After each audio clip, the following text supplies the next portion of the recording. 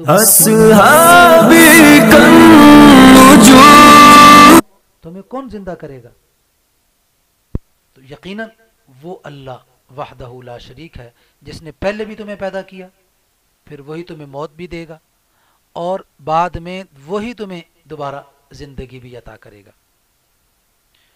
آگے قل هل من شرکائکم من یہدی الی الحق قل اللہ یہدی للحق، کہ یہ جو تمہارے جن کو یہ تم اللہ کا شریک ٹھہراتے ہو، کیا یہی ہیں جو تمہیں حق کا راستہ دکھلائیں گے؟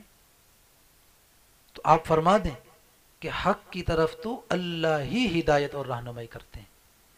تو جب ہمیں پتہ چل گیا کہ حق کی طرف رہنمائی اللہ کرتے ہیں، اور اللہ ہی سب سے پہلے پیدا کرنے والے مخلوقات کو اللہ ہی موت دیں گے، اللہ ہی دوبارہ پیدا کریں گے، تو وہی اللہ عبادت کے لائق ہے، وہی اللہ جس کو وحدہ لا شریک تسلیم کیا جائے وہی اس لائق ہے.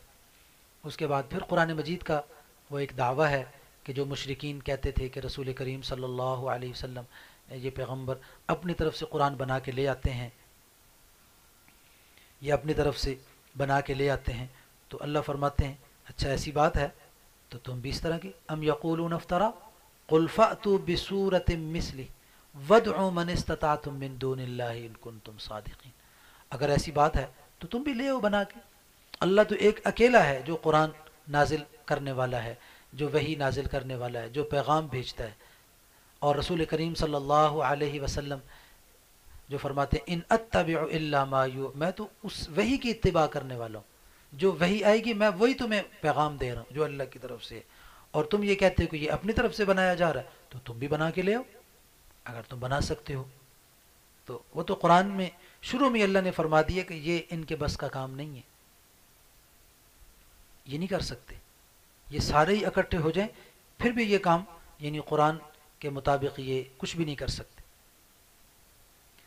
اور اس کے بعد پھر اللہ رب العالمین فرماتے ہیں کہ اللہ کی طرف سے یہ قرآن آ گیا ہے، یہ قرآن آ گیا، یہ کتاب آ گئی، یہ حق اور سچ پیغام جو ہے نا حقیقت پر مبنی سچا پیغام آ گیا ہے. اب تم اس کو لو اور اس کو قبول کرو اور اس پر خوش ہو جاؤ.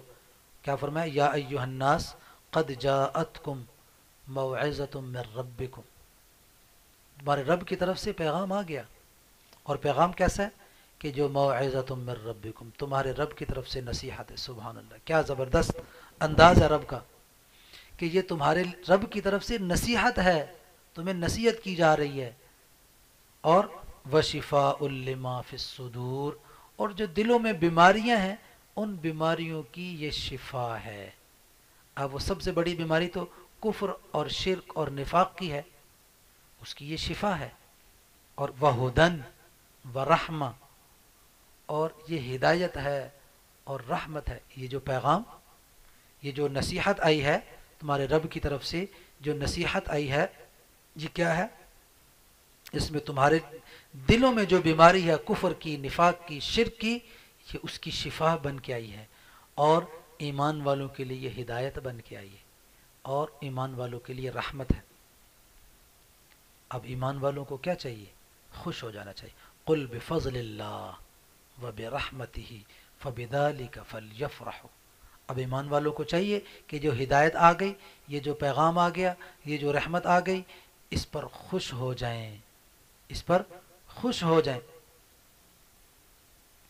اس کے بعد پھر اللہ تعالیٰ نے ایمان والوں کو جو اللہ کے خاص ولی اور دوست ہیں، کہ جن کا مرنا جینا، زندگی کا ایک ایک لمحہ جنہوں نے اللہ کے لیے وقف کر دیا ہے، اللہ ان کے لیے کیا فرما رہے ہیں؟ الا ان اولیاء اللہ، خبردار آگاہ ہو جاؤ، یہ جو اللہ کے اولیاء ہیں، جو اللہ کے دوست ہیں، جو اللہ کے دوست ہیں، لا خوف علیہم ولا هم یحزنون، ان کو کسی طرح کا کوئی خوف نہیں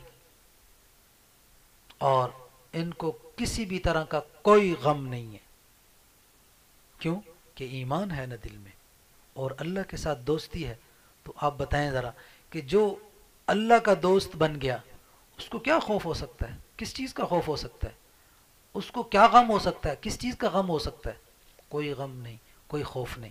تو اس لیے ایمان والوں کو چاہیے، ایمان والوں کو چاہیے کہ وہ اللہ کے ساتھ اپنی دوستی کو مضبوط کریں، اس تعلق کو مضبوط کریں اور بڑھائیں، تاکہ اس آیت کا مصداق بن جائیں ایمان والے۔ آگے کہا الذین آمنوا وکانوا یتقون، وہ اللہ کے دوست کون ہیں؟ وہ ایمان والے ہیں، وہ تقوی والے ہیں، جو کامل ایمان اور کامل تقوی اختیار کرتے ہیں، بس وہی اللہ کے دوست ہیں، وہی اللہ کے دوست ہیں۔ تو ان کے لیے لہم البشرا، ان کے لیے خوشخبریاں ہیں، فی الحیات الدنیا، دنیا کے اندر بھی، وفی الآخرہ، آخرت میں بھی، اور لا تبدیل لکلمات اللہ، اللہ کی باتیں بدلتی نہیں ہیں۔ اللہ نے جو ایک فیصلہ ایک بار کر دیا، اللہ اپنے فیصلے سے نہیں بدلتے، اللہ اپنے فیصلوں کو نہیں تبدیل کرتے۔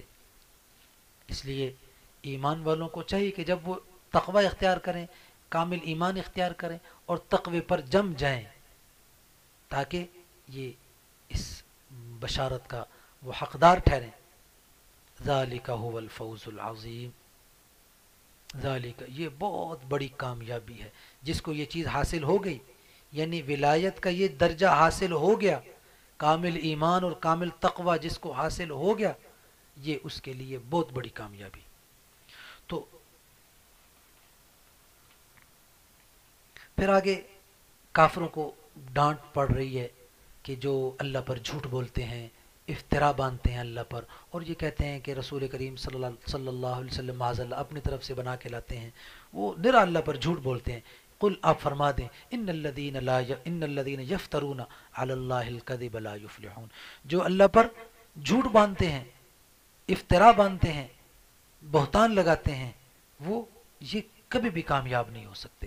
متاع فی الدنیا، ہاں دنیا میں تھوڑی سی مہلت ان کو مل جائے گی، تھوڑی سی زندگی جو اللہ نے طے کی ہے، جو دنیا میں گزار رہے ہیں، جو دنیا میں گزار رہے ہیں، یہ گزار لیں گے، یہ تھوڑا سا نفع ہے، یہی تھوڑا سا نفع ہے، اور بیٹھ جا بچے، یہ تھوڑا سا نفع حاصل کریں گے، پھر اللہ فرماتے ہیں ثم الینا مرجعہم ثم نذیقہم العذاب الشدید بما کانوا یکفرون۔ تو جو انہوں نے انکار کیا نا، جو کفر کیا اور جو انہوں نے نافرمانی کی، جو جھوٹ و افطرا باندھا، ان کا اللہ فرماتے ہیں ان کو خوب، ان کو بدلہ ملے گا، خوب سخت سزا ملے گی، سخت شدید عذاب میں ان کو مبتلا کیا جائے گا۔ پھر اس کے بعد اللہ رب العالمین نے 3 واقعے بیان فرمائے ہیں۔ ایک حضرت نوح علیہ السلام کا، کہ جنہوں نے اپنی تمام انبیاء میں تقریباً سب سے لمبا زمانہ نوح علیہ السلام کو ملا دنیا میں، 950 سال تو قوم کو دعوت دی، اور سب سے زیادہ دعوت دینے والے، سب سے زیادہ لمبی عمر گزارنے والے، لیکن ماننے والے بہت ہی تھوڑے۔ تو چونکہ نبی تو ہر حال میں کامیاب ہے، نبی نے تو اپنا جو فرض منصبی تھا اس کو پورا کیا، اب ہدایت تو اس کو ملے گی جس کے اندر انابت ہوگی، جس کے اندر طلب ہوگی ہدایت کی۔ تو یہ نوح علیہ السلام کا یہ واقعہ ہے، اور اس کے بعد حضرت موسیٰ علیہ السلام اور حضرت ہارون علیہ السلام کا بھی واقعہ، اور فرعون کا، کہ موسیٰ علیہ السلام پر جب بنی اسرائیل ایمان لے آئی اور وہ اپنی تکلیفوں سے، آزمائشوں سے تنگ آ چکے تھے اور مایوس ہو چکے تھے، اب وہ یہ چاہتے تھے کہ اب ہمیں یہاں سے نکلنا ہے۔ تو موسیٰ علیہ السلام کو اللہ رب العالمین کی طرف سے پیغام ملا کہ آپ بنی اسرائیل کے ذمہ 2 کام لگائیں، 2 کام۔ پہلا کام کیا ہے؟ وقال موسیٰ یا قوم ان کنتم آمنتم باللہ فعلیہ توکلوا ان کنتم مسلمین۔ کامل فرما برداری اختیار کرو اور اللہ پر توکل اور بھروسہ کرو. پہلی شرط. موسیٰ علیہ السلام نے کیا فرمایا کہ اے میری قوم، اگر تم نجات چاہتے ہو، اگر تم ظلم و ستم کی چکی میں جو پس رہے ہو یہاں سے چھٹکارا چاہتے ہو اور نجات چاہتے ہو، سہولت چاہتے ہو، تو پہلا ضابطہ پہلی شرط کیا ہے؟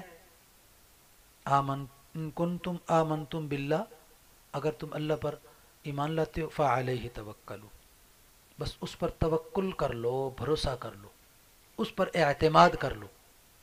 تو انہوں نے فوراً کہا فقالو، وہ کہنے لگے علی اللہ توکلنا، ہم نے اللہ پر توکل بھروسہ کر لیا. ربنا لا اور ساتھ انہوں نے پھر دعا بھی کی، یا اللہ ہم نے توکل بھروسہ تجھ پہ کر لیا ہے اے ہمارے رب، اب ہمیں اس ظالم قوم کے لیے آزمائش نہ بنا، اب اس آزمائش سے ہمیں نکال. تو دوسرا حکم کیا دیا؟ وَجَعَلُوا بُيُوتَكُمْ قِبْلَةً وَأَقِيمُوا الصَّلَاةَ، وَجَعَلُوا بُيُوتَكُمْ قِبْلَةً وَأَقِيمُوا الصَّلَاةَ.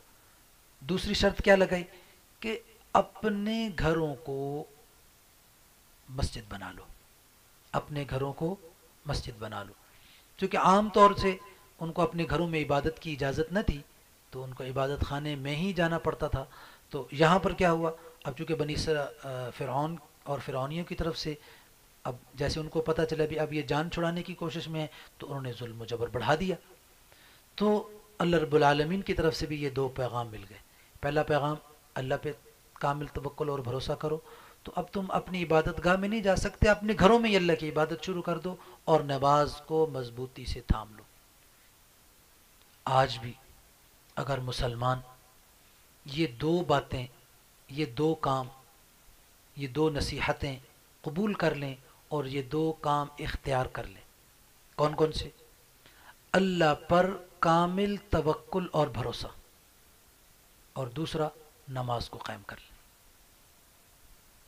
نماز کو قائم کر لیں اہتمام کے ساتھ، اس فریضے کی ادائیگی میں جت جائیں اور نماز پر قائم اور دائم ہو جائیں. اقامت صلاۃ صرف نماز پڑھنے کو نہیں کہتے، نماز کو قائم کرنے کا مطلب اہتمام کے ساتھ، پابندی کے ساتھ نماز ادا کرنا. اور اہتمام کیا ہے؟ نماز کا اہتمام یہ ہے کہ جب اذان ہو مسلمان مسجد میں ہو، یہ اصل اہتمام ہے. اور اگر ایسا نہیں ہے تو دوسرا درجہ کیا ہے کہ جیسے ہی اذان شروع ہوئی کام چھوڑ دیے سارے، دکان پہ ہے چھٹی، ملازمت میں ہے چھٹی، کھیتی باڑی میں ہے چھٹی، اب نماز ہی کا کام ہے اور کوئی کام نہیں کرنا. یہ ہے نماز کا اہتمام. تو میں عرض کر رہا تھا کہ اگر آج بھی مسلمان یہ دو کام کر لے، اللہ پر کامل توکل اور بھروسہ اختیار کرے اور نماز کو قائم کر لے، اللہ ہر ظلم و جبر سے مسلمان کو نکال دے گا، ہر ظالم جابر کو اللہ تعالیٰ تہس نہس کر دے گا اور اس کو ختم کر، اس کے ظلم و جبر کو مٹا دے گا. کہ جس طرح کہ اللہ نے یہاں پہ کیا فرمایا، وَنَجِّنَا بِرَحْمَتِكَ مِنَ الْقَوْمِ الْكَافِرِينَ. انہوں نے دعا کی نا، تو اللہ تبارک و تعالی نے ان کے سامنے کس طرح ظالم اور جابر کو تباہ و برباد کیا. جب اللہ رب العالمین کی طرف سے پیغام آیا کہ اے موسیٰ، بس اب انہوں نے ہم نے دیکھ لیا ہے کہ ان کا توکل بھی ٹھیک ہو گیا، ان کی نمازیں بھی ٹھیک ہو گئیں، اب ہم نے دیکھ لی، اب جانچ پڑتال کر لی ہے، جانچ پڑتال ہو گئی، اب ان کی نماز بھی صحیح، اب ان کا توکل بھی، اب ان کو لے کے چلو. اب موسیٰ علیہ الصلوۃ والسلام اپنی قوم کو لے کے چلے، دریا پہ پہنچے تو سمندر پہ پہنچے